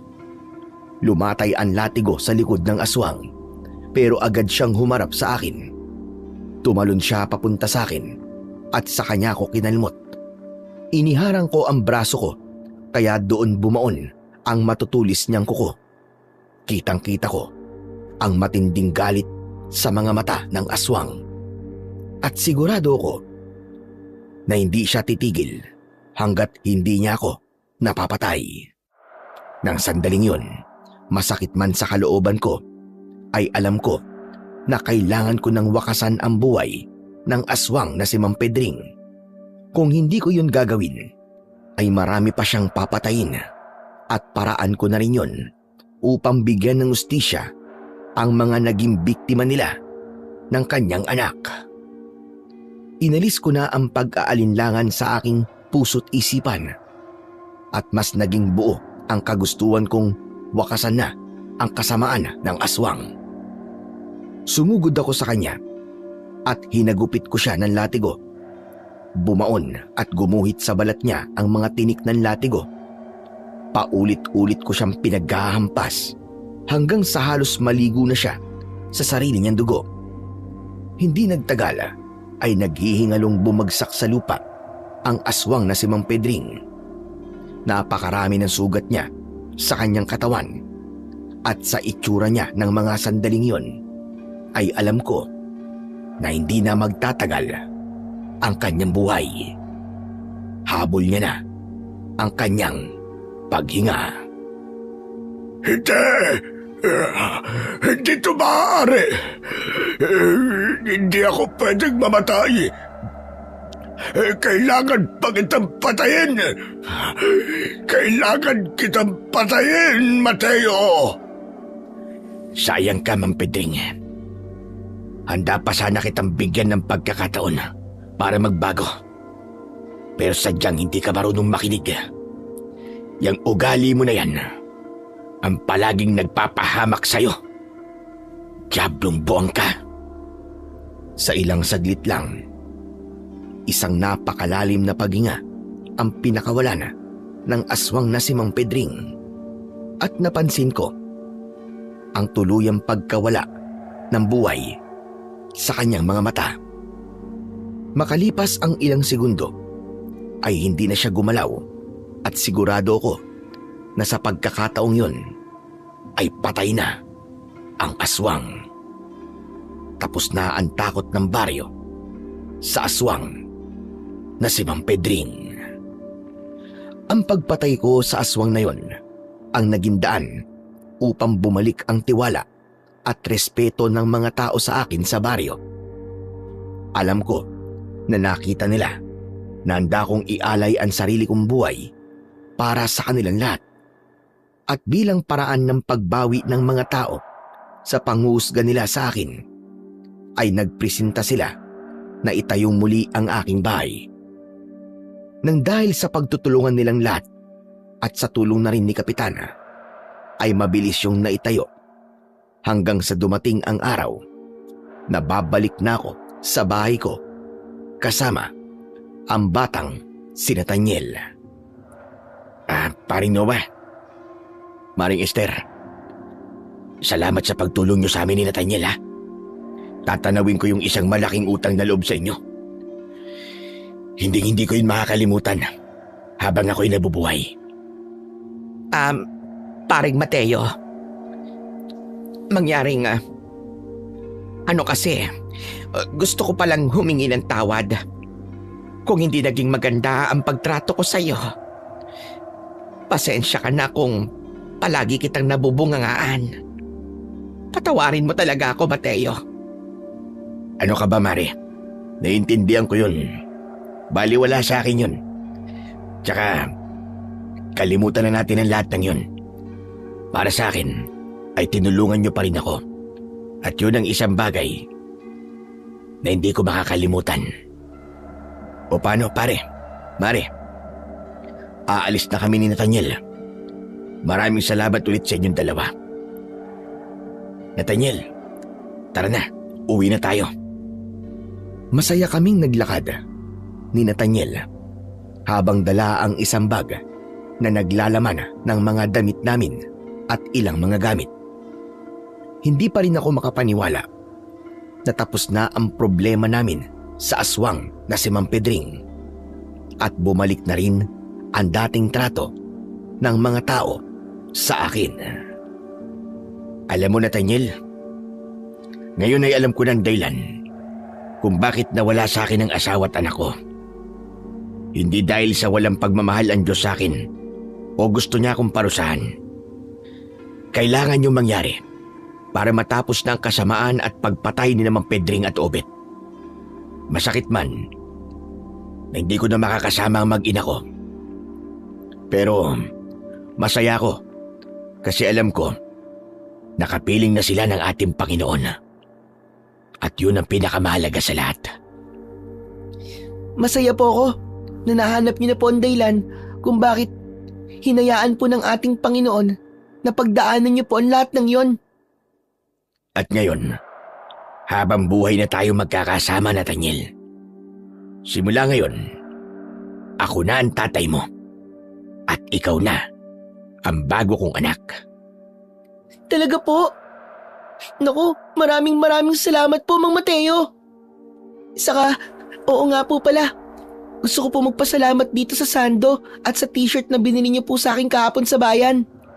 Paborito ko po ang kulay puti, kaya isinuot ko po agad to ngayon. Hayaan mo, kapag nakabenta ulit tayo ng mga gulay, ay ibibili pa kita ng maraming damit na kulay puti. Basta, palagi ka magpapakabait, ha? Hindi nagtagal ay nakarating na kami ni Nathaniel sa aming bagong gawang bahay. Napangiti ako at alam ko na mapupuno ng magagandang alaala ang bahay na yon. Ibinaba na muna namin ang aming mga gamit. Kailangan pala muna nating maglinis dito, Nathaniel. Dito ka lang muna at ihiram lang ako kina Noah ng gamit sa panlinis. Huwag kang aalis dito, ha? Hintayin mo ako. Sige po. Mag-iingat ka po. Nagmadali akong umalis at nagtungo ako sa bahay ni Noah. Agad naman nila akong pinahiram ng walis at daspan. Saka ako bumalik sa bahay. Nagtaka ko dahil pagbalik ko roon ay wala na si Nathaniel. Hinanap ko siya sa paligid ng bahay pero hindi ko siya nakita. Inakala ko na naglalaro lamang siya sa kung saan. Kaya pinabayaan ko na lang siya muna. Sa muli kong pagpasok sa bahay ay natigilan ako nang makita ko ang aking Santo Niño na nakapatong sa lamesa na gagawin kong altar. Nagtaka ko kung paano yun napunta roon. Hanggang sa gumapang ang kilabot sa buong katawan ko dahil napansin ko na ang damit ng Santo Niño ay ang damit na suot ni Nathaniel kanina. Naluluha akong lumapit sa imahen ng Santo Niño. Nanginginig ang mga kamay ko na hinawakan ko ang kanyang muka. Nathaniel? Ikaw ba yan, anak? Doon na tuluyang nalaglag ang mga luha ko nang mapagtanto ko na si Nathaniel ay ang aking Santo Niño na nawawala. Kaya pala, palagi akong ginagabayan ni Nathaniel dahil siya ang batang si Jesus. At nang dahil sa naisip ko na yon, ay mas lalo kong naramdaman ang labis na pagmamahal sa akin ng Panginoong Diyos. Diyos ko, napakadalisay po ng inyong pagmamahal. Kahit na ako'y napakamakasalanan at minsan ay nakakalimot sa inyo, hindi pa rin nawala ang pagmamahal niyo sa akin. Hindi ako nararapat sa inyong kadalisayan, pero patuloy mo pa rin akong kinakalinga. Maraming salamat po, Diyos Ama. Salamat sa walang hanggang pagmamahal at paggabay sa akin. Maraming salamat po sa inyo. Habang hawak ko ang imahe ng Santo Niño, ay ramdam ko ang mainit na yakap sa akin ng Panginoong Diyos. Doon ko naintindihan na hindi ako iniwan ng Panginoong Diyos. Ipinakita at ipinaramdam niya sa akin ang kanyang pagmamahal sa paraang hindi ko inaasahan. At doon ko na tuluyang tinanggap ang lahat ng hindi magandang nangyari sa buhay ko. Simula noon ay mas nagkaroon ng direksyon ang buhay ko. Bumalik ako sa pagiging albularyo dahil gusto kong makatulong muli sa mga tao. Natutunan ko na ang mga pagsubok ay hindi parusa ng Panginoon. Mga bagay ito na kailangan kong pagdaanan para tumibay ang pananampalataya ko at kailangan ko lang magtiwala sa Kanya. At hanggang ngayon ay hindi ko nakakalimutan ang mga salitang sinabi sa akin noon ng batang si Nathaniel na nagmula sa Biblia. Magtiwala ka sa Panginoon ng buong puso mo at huwag kang mananalig sa sarili mong kaunawaan. Kilalanin mo siya sa lahat ng iyong mga lakad at itutuwid niya ang iyong landas. Sa kwentong ating napakinggan, pinatutunayan lamang na sa kabila ng bawat unos at pagsubok sa ating buhay, huwag tayong susuko sapagkat walang ibinibigay ang Diyos na hindi natin kayang lampasan. Kapag napapagod na tayo, doon natin higit na kailangan kumapit at magtiwala sa Kanya dahil may layunin ang bawat sakit at paghihirap. Tulad na lamang ng sinasabi sa Biblia, kaya nyo ang lahat dahil sa lakas na ibinibigay sa inyo ni Kristo. Yun ang sabi sa Filipos 4:13.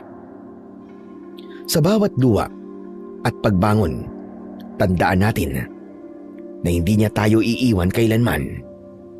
Bagkus, unti-unti niya tayong iaangat patungo sa kanyang liwanag at kaluwalhatian.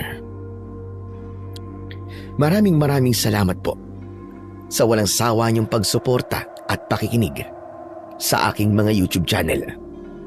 Huwag niyo rin pong kalimutang mag-subscribe at i-hit ang notification bell para sa mas marami pang makapigil-hininga na kwentong aswang at katatakutan mula sa mundo ng kababalagan.